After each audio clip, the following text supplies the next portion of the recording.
Hi, this is Catherine. This is Taking Tea with Catherine. This is a dandelion peppermint after dinner tea from Neil's Yard Remedies. Have a little bit of this left, and I thought, oh, good memories. I was thinking a lot about Neil's Yard lately in London, and maybe I'll get back there someday. Let's not go into that again. I probably will anyway at some point during this video. Anyway, it's an iced tea. Good times. And I had a good time in February reading.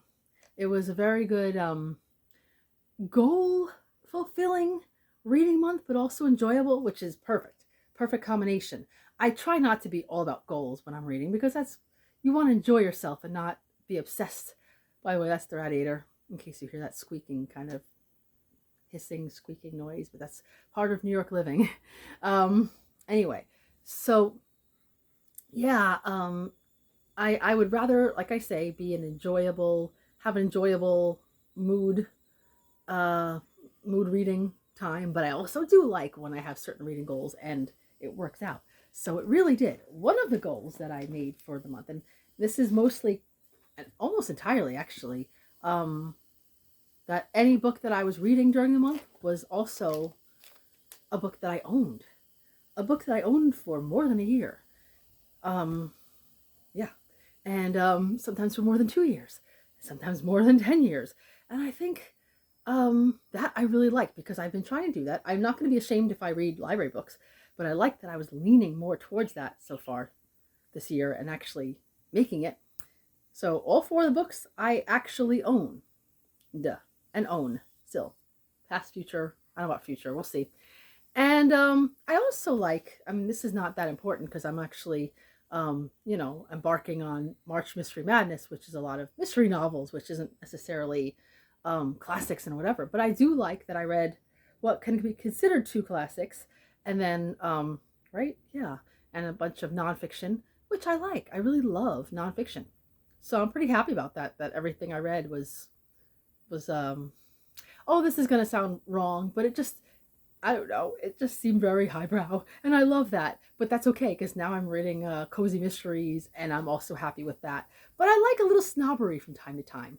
I don't want to live that way all the time, and I certainly don't in my life, but I like it sometimes. I like just occasionally being a little, look what I read. But anyway, getting over that pompous attitude. Um, yes, I read both British history and American history, which is something that I don't always lean towards, but I'm happy about that. So that was my February. You want to know what I actually read? I will show you. This is one I started a couple of years ago, I think, and I've had this book forever, and I'm so glad I finally sat down and read it.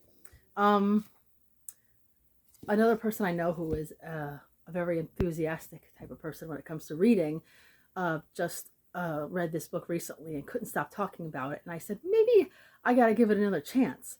And that is, and I'm glad I did, that is Benjamin Franklin's autobiography. I love this tiny little book. It came from a Maimonides hospital. Maimonides. I think I'm saying that correct. But I had purchased it in I gotten it in a library sale. Yeah, I'm not highbrow. I really am not. I gotten it good. But anyway, a little cup of tea to shut me up for a moment there. Anyway, yes, I got it from a library book sale a million years ago, and it was such a totable book. Like it kind of has a bit of that old antique feeling to it, but it also wasn't a pricey book or whatever. It was like, well, it looks like it was $1 when I got it.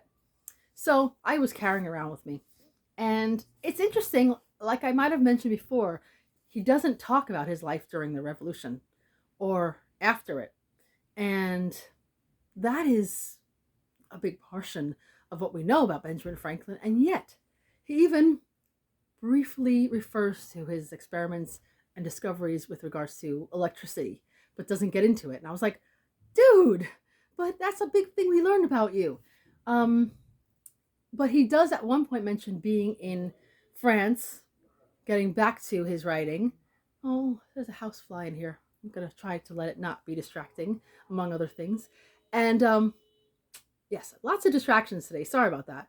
And if you could count all the distractions, No, you're not going to get a prize, so never mind.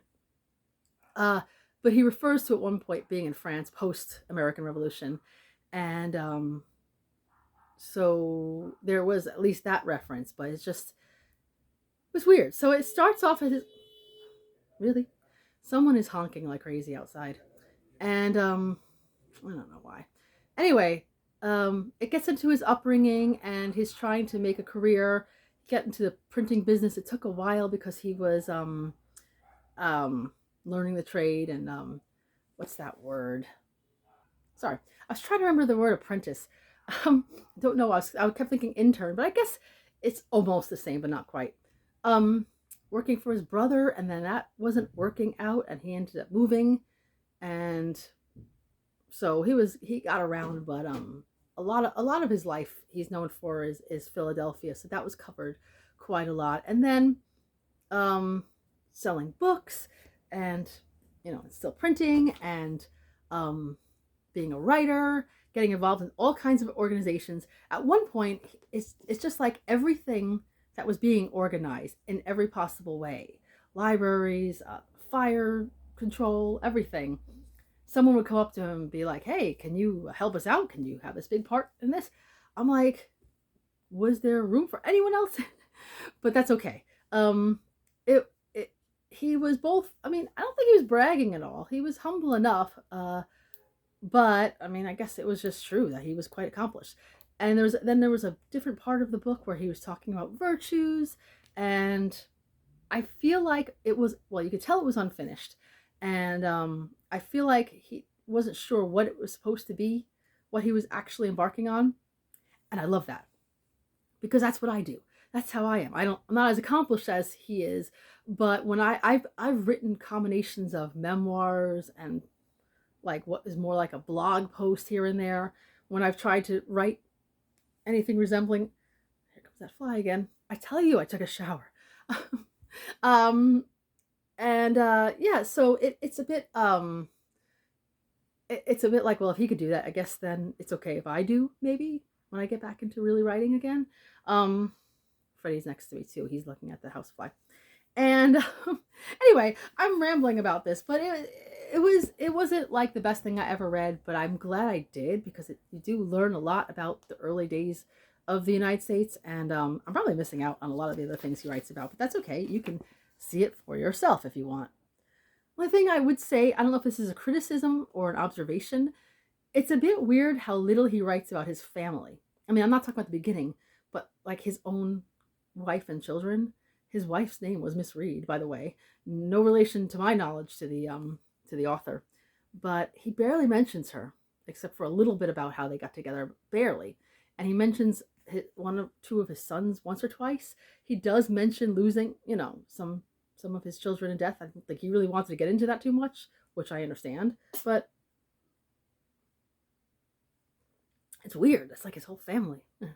Freddie's here.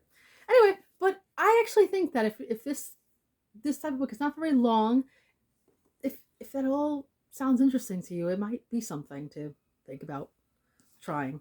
Anyway, next I was actually really happy because the other accomplishment, of course, was that I mentioned recently I have like a massive list of currently reading, and I wanted to get it under 20 and then under 10 if possible. So I've gotten it under 20, and I have finished a lot of books under that currently reading. And all of these were in that category, so I'm really happy about that. And this one had been over a year because it was in 2023 that I started it for Victober. And then other things got in the way, and it was reaching a point that I was getting a little bored, I will admit. And I read maybe two other books by this author, and went back to him.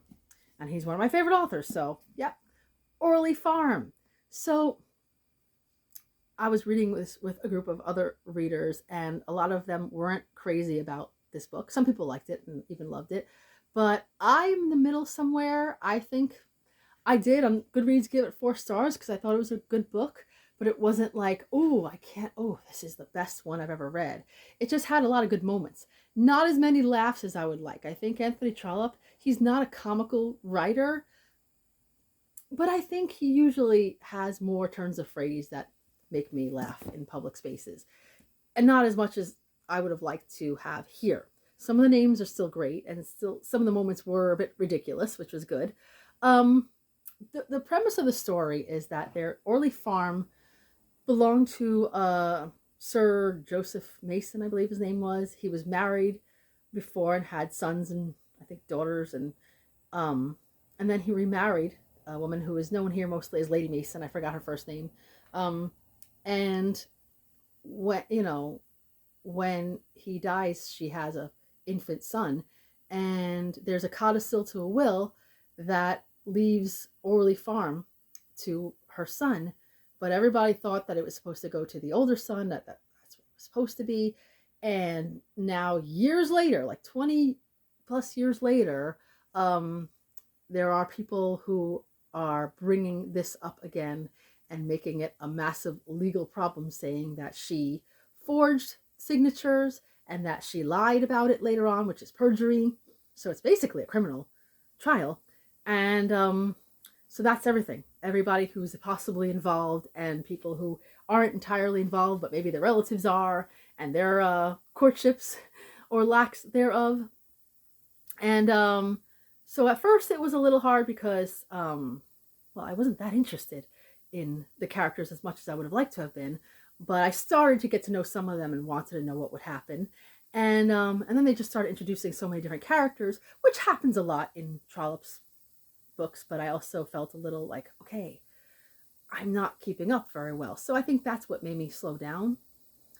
But then it started really halfway through getting interesting to me. As it was getting closer and closer to the trial, I started being invested. And then I would say that I'm glad I did, because it was interesting. It had a recurring character who I already read about, and I think it was the Three Clarks. And I hear he's in Phineas Redux as well, but I'm not there yet. And I would say that I do not at all regret reading this book, and I really almost entirely beat it up at this point. It's not falling apart, but it's just oof. It didn't have really any illustrations, which I'm sad about, because the cover is a Malay painting, and he's my favorite of the Pre-Raphaelites. This is not a Pre-Raphaelite painting, but I don't care. I count it all anyway. I just love his work, and the originals have his illustrations, and I feel a little sad that I don't have one of those editions, but that's okay.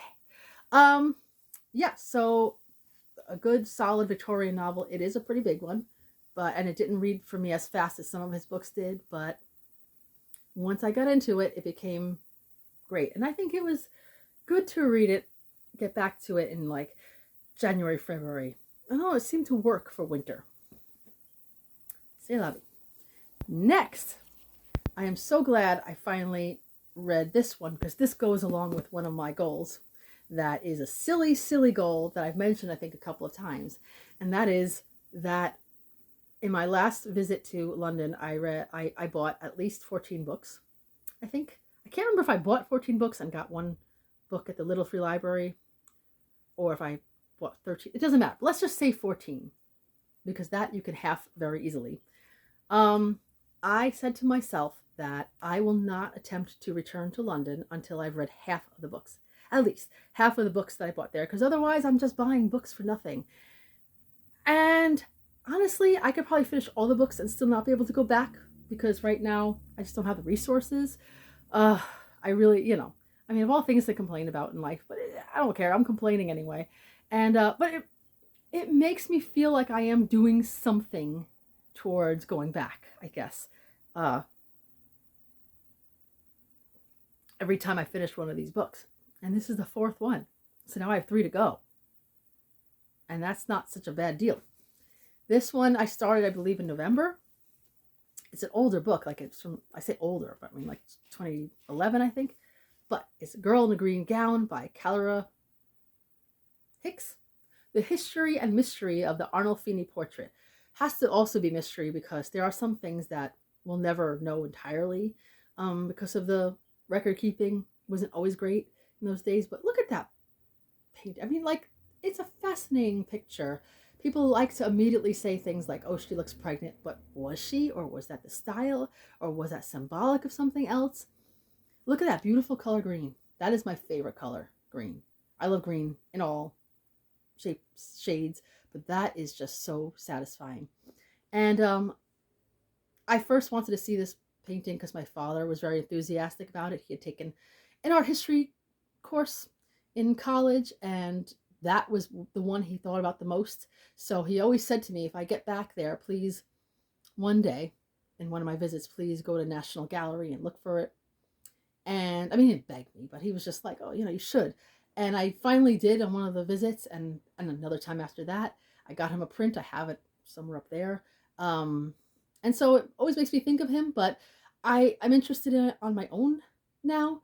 And what also was interesting about this is because I had just finished a book um, that took place around the beginning, like the ending was around the beginning of this book. So it felt like I was reading a continuation, even though it was really about a different subject, but it just seemed to work. And then I also thought, well, I love reading about the Tudors, more about that later, but it might be nice to read a book that doesn't really have anything to do with the Tudors. And then suddenly the Tudors came in the picture. Slightly peripherally, but definitely part of the story. And the Holy Roman Emperor at the time was related to Catherine of Aragon, so that was a really big deal in the whole Henry VIII leaving the church, the Roman Catholic Church, and becoming Church of England, etc. And so that was in there, and then it moved around. It moved to Spain, and then how the Napoleonic Wars led to it eventually. Reading a little bit about Napoleon's brother, who I knew nothing about, that he was the King of Spain for a while. Well, I didn't know that. How it eventually got back to one of the Napoleonic War heroes, if you want to call him that, and how then it made it back to England, how the Prince Regent had it for a little bit and didn't really know what he had, and how finally it ended up in the National Gallery, and then finally how it had influence on other people, including the Pre-Raphaelites, which excited me when it finally got there. As always, when I get to an exciting moment, I'm on the subway and I can't squeal, but I was pretty excited. So I did like this. It was a solid, good book. It wasn't the most amazing book I've ever read. It interspersed chapters between history and what parts of the painting, the details of the parts of the painting, and what it might have meant, and what it definitely meant, or what they think it might have meant. That's why there's a mystery involved. So it was good. The author sadly died right when she was coming to the end of preparing this book, and which reminds me of Wives and Daughters, how Elizabeth Gaskell is basically at the end, and then she like had a heart attack, I think, and died. But this was a slightly different thing, but it was sad. So her husband has an afterword about that. So sad, but what are you gonna do? I'm glad I read it. I'm glad, and I got this at Hatchard's in London, which is a beautiful shop. If you're in London or if you're about to visit it, please visit Hatchard's. They're not paying me for this advertisement. It's just beautiful. So yeah. Last but not least, is a book that I started in September for Tudor Tale, and I brought it with me on my visit to Florida. I was reading it in the evenings because it's a slightly heavy book, so I didn't want to take it with me everywhere. So it was my evening read, and that is Elizabeth and Leicester, Power, Passion, and Politics by Sarah Gristwood. Let's see if I can fit it. Oh, there, paper bag in back of me. Anyway, kind of a beautiful picture, right? Kind of cool. Well, it's her. He's in here too. Leicester, Robert Dudley. There he is in all his glory. Interesting person. So this book is just about their relationship. If you know nothing about this, Elizabeth I was the, one of the longest running female monarchs of England until Queen Victoria, and then until Elizabeth II. But she is, I think a lot of people know about Elizabeth I. She was pretty famous. She was known as the Virgin Queen, but she was really close to Robert Dudley, which was also interesting and controversial because his father was executed, by the Tudors. His brother was executed by the Tudors. His grandfather was executed by the Tudors. his stepson eventually was executed by the Tudors. I mean, man, the Dudleys and the Howards were like in competition of who could get more family members executed, I think. But anyway, but they were friendly even before she became queen, and it does show a little bit of his even his relationship with Philip of Spain. I didn't know any of that. And then of course when she became queen, and how they were really close. Did they or didn't they when it comes to how close they were? But there's no proof either way, and it was very difficult in such a public place as you know, palaces and castles and everything, for a monarch like Elizabeth to get away with something like that. So we don't know for sure. But I believe that if she were to ever marry, she would have liked to have married him. But the circumstances weren't great. She would have had to probably relinquish some of her powers, because, you know, he would be her head, which would make him dominant, and especially in those days. So she didn't want to give that up. She had seen and been in enough situations to be kind of afraid of the marital state, as well as the maternal state. Yeah, she had a lot of baggage in that respect, and I get it. I totally get it. Also, he was already married when she became queen, and then his wife died in also mysterious circumstances. This book explores that a little bit. Her name was Amy Robsart, I think, and then she was Amy Dudley. She fell down some stairs. Who knows what happened? Did she fall? Was she pushed? Did she kill herself? Do we know? No. I hope I don't get bleeped out for saying some of those things. But that led to Elizabeth really not being able to marry him, because even though now he was available, there would be too much scandal involved. And she was pretty shrewd in that way, because Mary, Queen of Scots, got herself into all kinds of stuff. She wasn't as careful. I feel bad for her, but, you know. So this is just this focuses on their relationship throughout the years and how their ups and downs. And I thought it was a really good book. I don't think it was the best book about Queen Elizabeth I've ever read, but it was a good Tudor read. Solid. Again, another solid 4. I think everything here was basically 4 stars for me, and solid. I would read it at night. I'm trying to have a good nonfiction read every night. Something that's interesting but doesn't get me too excited, so that I can calm down and go to sleep. I always feel like this is not boring, but it helped me go to sleep. So I don't know if that's a good review or not, but to me it was good. So those are the 4 books that I completed in February. I seem to not, I said I don't want to get concerned about numbers, but I seem to be averaging 4 books a month this year, and I'm pretty okay with that. It is possible that that's how I'll go, and you know what, that's fine. So I hope you enjoyed the discussion of these books. Let me know if you have any questions about any of these subjects that I might be able to answer. If you have any books that you particularly loved in February, if you've read any of these books and your thoughts on them as well. If you like talking about any of these subjects, if you like to hear me rambling nonstop, only interrupted by not being able to pronounce a word, sips of teas, honking horns, and occasional Freddy, please subscribe. You are very welcome to subscribe. And I sound like I was about to start singing, and no one wants that right now. This is not karaoke night. Imagine I just started singing from now on. I could be like Mr. Rogers, you know? Welcome to Taking Tea with Catherine. Have a cup of tea with me. I have a cardigan. I'm going to put on shoes and throw them in the air. No. Anyway. Would you be mine? No, okay. I don't want to get sued by the estate of, I don't think that would happen. But anyway, that's all for now. This is Catherine at Taking Tea with Catherine. Have a lovely tea and book-filled day. Bye.